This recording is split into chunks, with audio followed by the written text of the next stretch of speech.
Technophy, make sure you get everything up on YouTube when you've got a spare time. I don't care what country you're in. Hop to it, buddy. Gotta make sure our tech monkey works.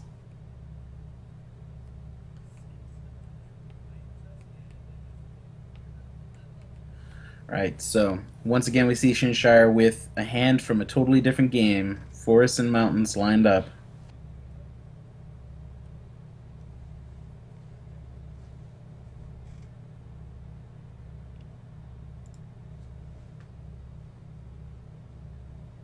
Good luck, have funs. Come on out into chat. And we see Entrath and Shinshire playing together here.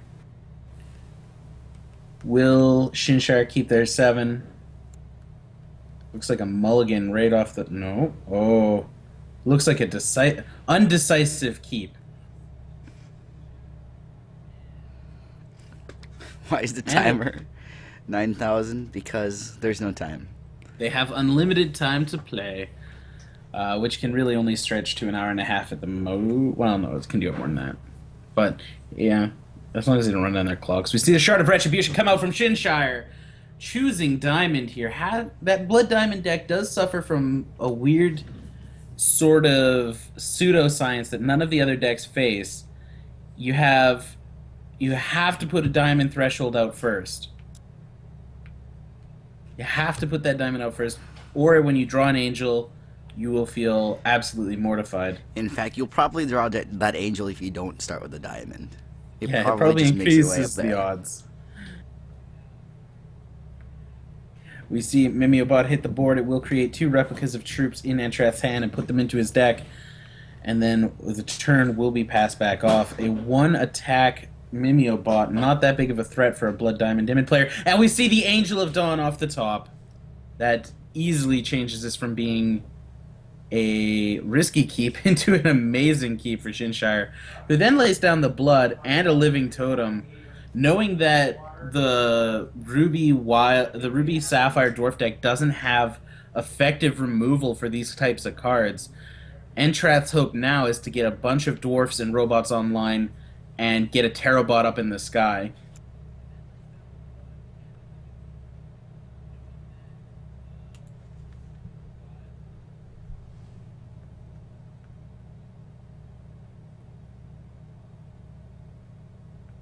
So we see Entrath tunnel a card, like we said earlier, that could be Reese, could be Mega Hulk.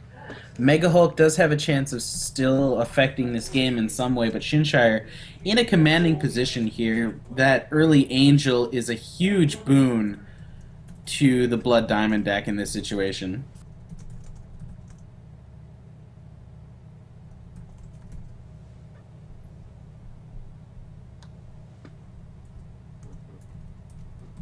The full deck lists are available out on FiveShards.com, Elwins, so...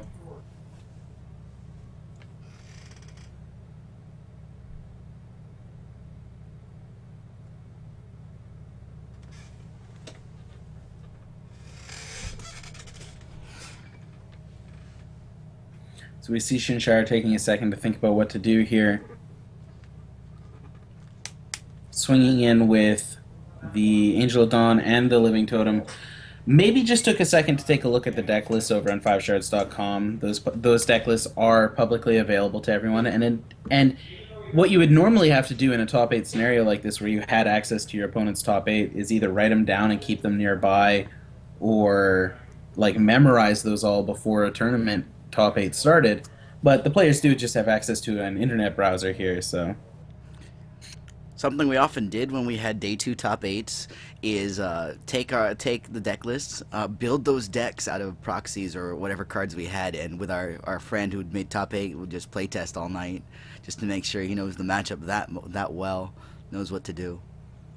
So yeah. So players in the top 8 have options to access to options like that if they choose to. So you see that Construct Foreman coming out. This will transform the Worker Bot into a War Bot. Now, that being said and done, all of these troops and cards coming onto the board on Entrath's side of the field don't change things too much yet. It's like a Living Totem and an Angel of Dawn are still scary. That being said, that is a lot now. That's an Electroid and a War Bot. The Hornet bots, the Living Totem can't effectively swing in without being given flight first. And even if it is given flight here, well, I mean, if it's given flight, it puts Entrath on that 2-turn clock, assuming Shinshire has a way to deal with the Hornet bot.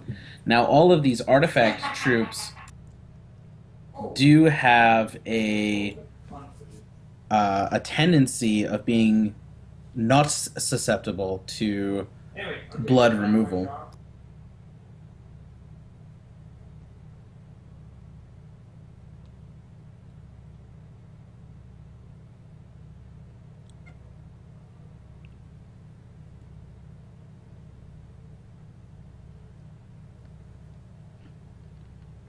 Entrath down to 9 health. Pretty low, considering that's flight.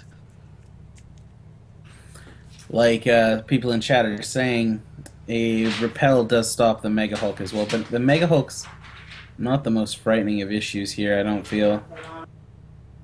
If that is a Mega Hulk, it still doesn't... Like, an Alpha Swing doesn't deal enough damage from Entrath here.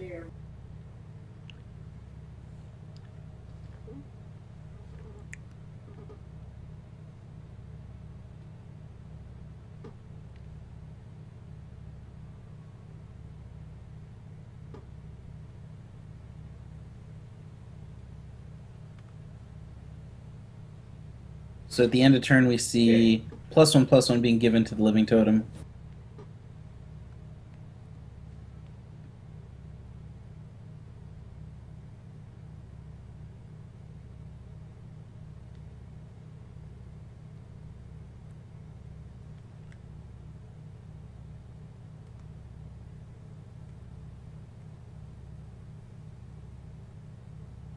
So 9 health on Entrath's side of the board. And now a Hopeheart Unicorn on Shinshire's. Hopeheart Unicorn fairly strong here. Troops with Crush don't actually push over damage on troops with Invincibility. Yep, all the damage is prevented by Invincible, so there's no damage to even crush through.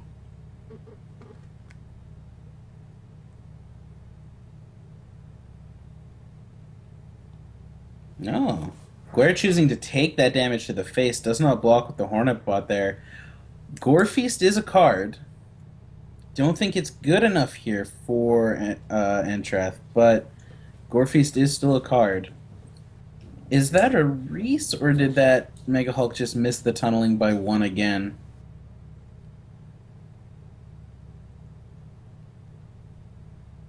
Now the thing is, even if Entrath does stabilize here somehow, does get rid of the Angel, the Totem, and the Hopeheart Unicorn, Extinction in hand would be more than enough to just fix that for Shinshire back into a neutral board state.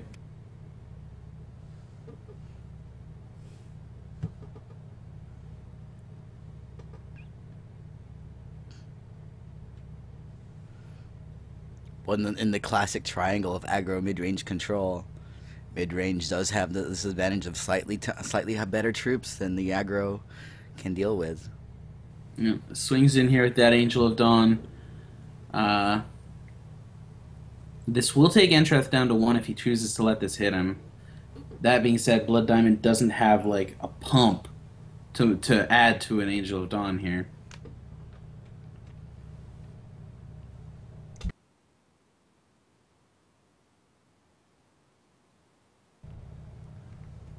So that damage goes through. Entrath goes to 1. I feel like he probably just knows that this is over and is kind of banking on like a miracle here. So it is a Reese and not a Mega Hulk. That will create random robots, but it would have to create them fairly luckily in order to slow down Shinshire's progress. And even though it does have 3 flying troops to create, none of them really fix this situation.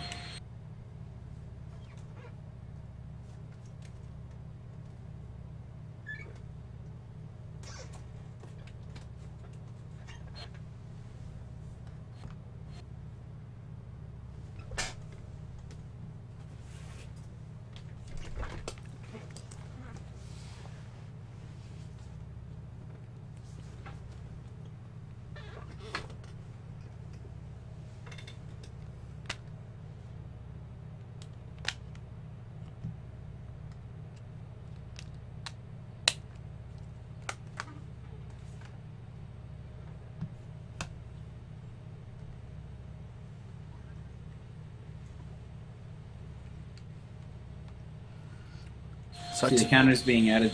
Go ahead. such a board. Such a board on Entrath's side, but with 1 health. Yeah, it has that potential of being frightening, but it really just doesn't have a way of dealing with the 2 flight troops that are coming. I like that dropping of the handguard. Shinshire removes his handguard, shows us what he had left. Really just a super strong hand. That must have been what the decisive keep was about. Probably just had a hand full of shards as opposed to a hand without many shards.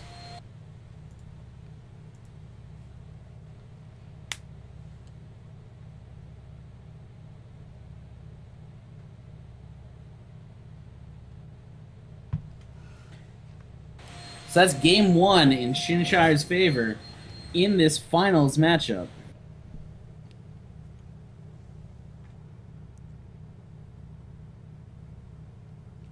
Reese had made a Tower Hulk.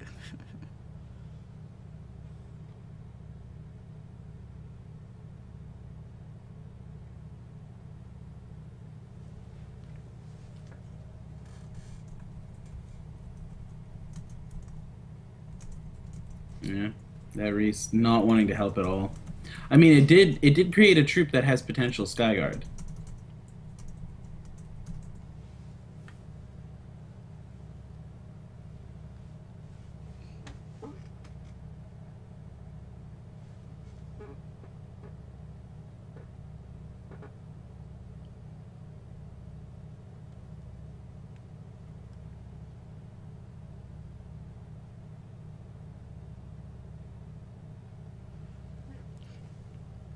There are a lot of good robots you can make with Reese.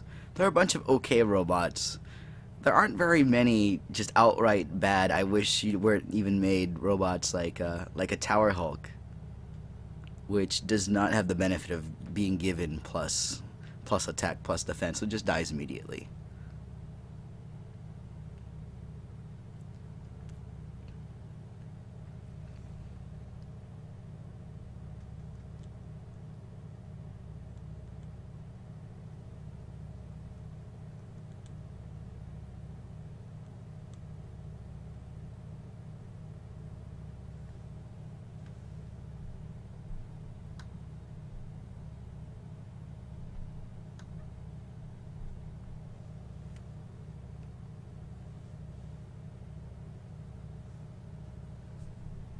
We bring that game back up for you. Here we go with game 2. Game 2, possibly the last game. But possibly the second to the last game. It is one of those things for sure. Definitely not the third to last game. Definitely not. 5 is right out.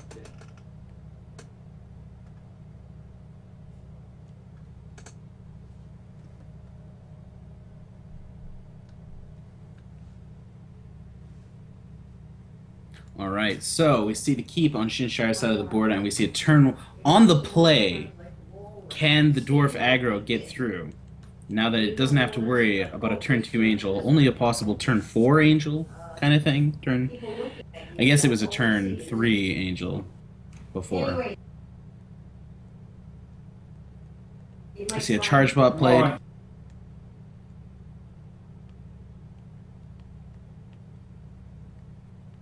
Oh.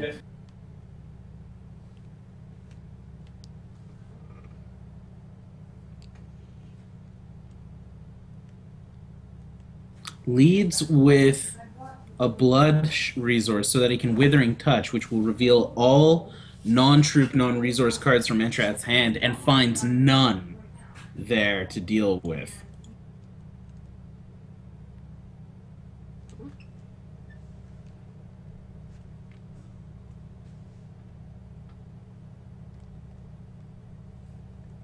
And we see the Mimeobot come down, and then we see the Construct forming come down, which will likely transform that Charge Bot into a War Bot here, War Hulk.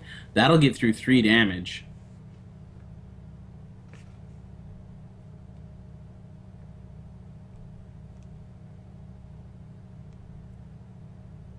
Now, a little bit of early damage can be like worked around later by the Blood Diamond deck with the Vampire Kings and the Dimid charges, but those things do need to be found.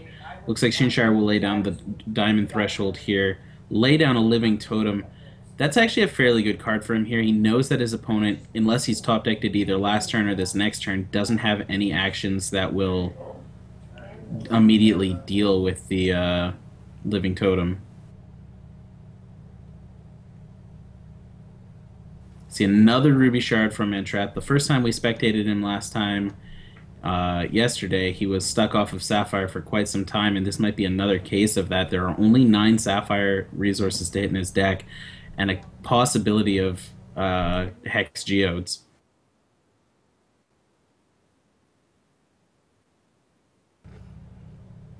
We see another 3 damage come through with that Warbot, but that could be the last 3 damage we see from it if Shinshire continues to invest resources into the Living Totem. Oh, I suppose it would get one more turn of it. Now, Entrath's side deck for this only contains basically 4 burn and a time ripple. There's not much. I guess there's some verdict, but that doesn't really help against a lot of these troop-based threats on Shinshire's side of the board. Yeah, he does have in the reserves Suppressing Fires and Crushing Blows, which are also important cards for Shinshire to be aware of. Withering Touch there actually really set up this game. Now, at any given point, Entrath can really only have one of those. This early Terrabot will change things back into Entrath's favor. Now he's got that 3/3 on the ground and a 3/5 in the sky. Swings with the Warbot. This pushes through a little bit of damage. You can see Shinshire thinking about it.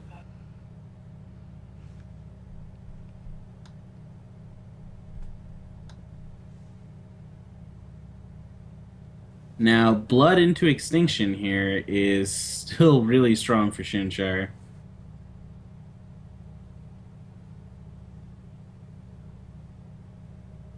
Vampire King, also a really strong play. A 3/4 troop with Life Drain and Flight. Can get in front of the Terrabot, can get in front of the Warbot.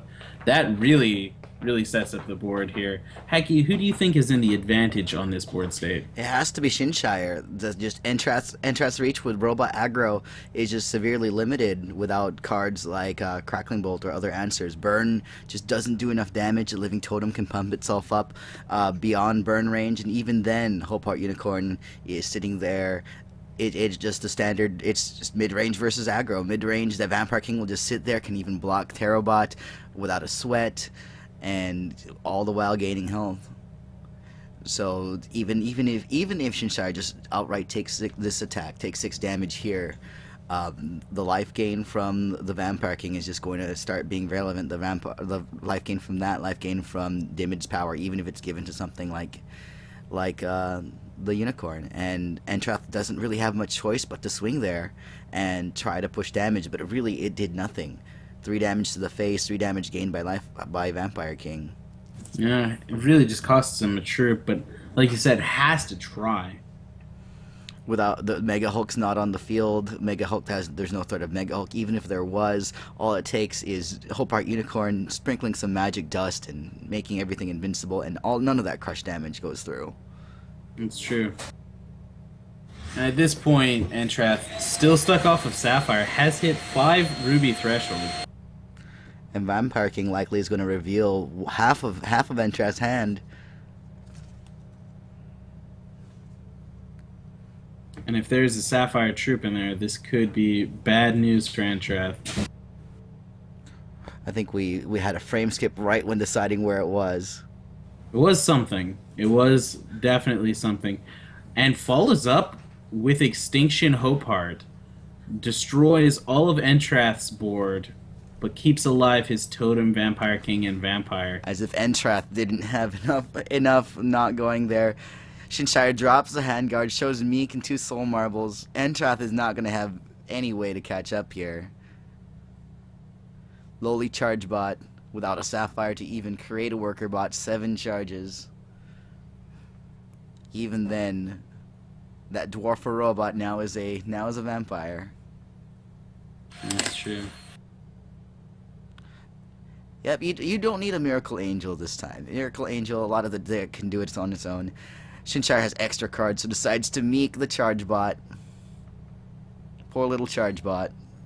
Well, there aren't a whole ton of actual targets that he's worried about that Meek hits. It was kind of an early game reserves card, I have to imagine, to try to get a value pick off on one of the Construct Foreman targets.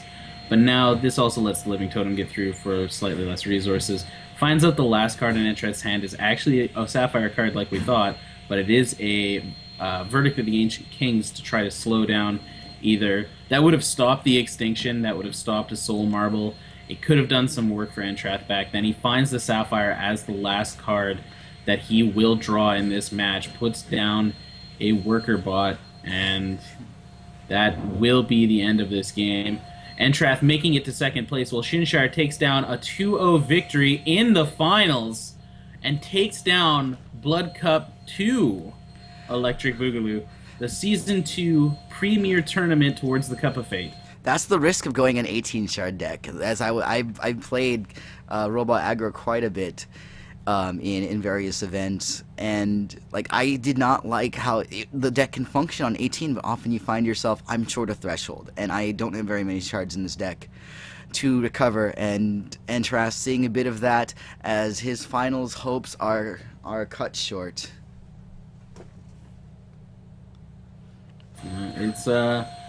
It was a tight-knit fight all the way through, but if we take up, you can see the final brackets will be updated here soon. The day did progress fairly quickly with Triple Pockins taking down Zabuli, and Guare taking down Etruria, Shinshire taking down Hennep, and Wastelands taking down Vermin in the first round in about 30 minutes. Round 2 was almost as quick, with Shinshire and Entrath progressing past their respective opponents. And these finals, another 2-0 victory. Only one of these games today went to full-on 3 games in their match. Now, that was a fantastic event, but let me just remind you that this has been the Cup of Fate, brought to you, the first tournament in the Cup of Fate tournament series, brought to you by FiveShards. There was no sponsor this particular time around, but we are always looking for sponsors for the Cup of Fate tournaments. You can find more information at FiveShards.com, which is another fantastic place to find expert level play. Expert strategy and play for HexTCG. We have video content, we have stream content, we have we have spoilers up there, we have the podcast, the 2 Turns Ahead. It's a fantastic place to go if you're interested in Hex. And thank you, like, huge shout out to Hacky Channel. I don't know if I made this clear enough yesterday, but giving up a spot of playing in the tournament to not only help shoutcast the tournament while his throat was not in the optimal position for shoutcasting, but in the situation where we had to ask him to stream the whole event, and he did a fantastic job with that.